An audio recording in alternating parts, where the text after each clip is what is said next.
The Hit, 1984 crime film starring Terence Stamp, John Hurt, and Tim Roth.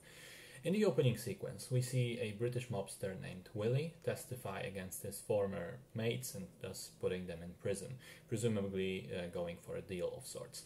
We then skip 10 years later and catch up with Willie living a seemingly happy life in the south of Spain.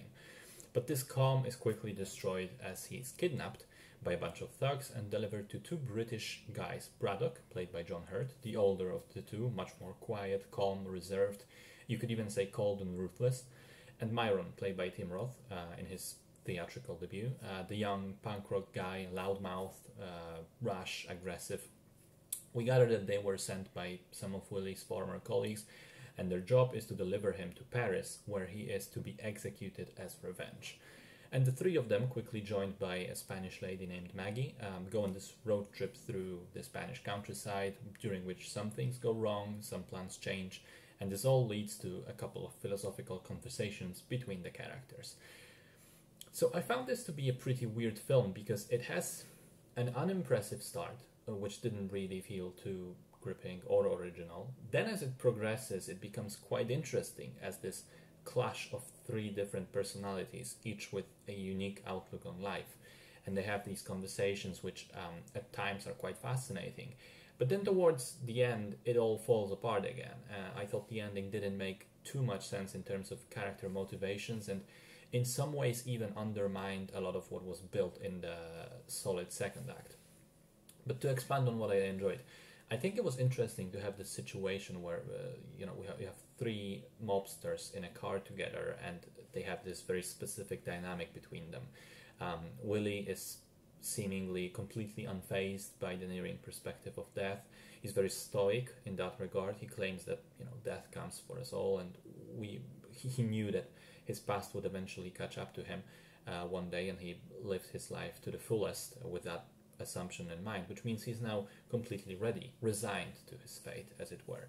On the other hand, we have Myron, who is baffled by this. He's a young guy, full of life, very energetic, very out there, and he can't really process Willie's approach. It's completely foreign to him.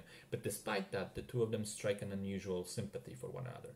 And then we also have Braddock, who's the biggest enigma. He seems to be the quiet professional, the cold killer, but as time goes on, we can see that there is some sort of conflict and tumult within him. And perhaps a lot of that is actually caused by being exposed to Willie's philosophy. In some ways, it almost seems like an allegory of a soul being carted away to the afterlife by Charon, or in this case, two different Charons from the Greek mythology. It serves as pretext to discuss things related to life and death. There are also many similarities to No Country for Old Men, I thought, especially in terms of the Braddock character. He is in many ways this indifferent psychopathic killer doing what he thinks he has to do without any remorse or second thought, at least for some time. And so that he reminds me of Anton Chigurh from No Country.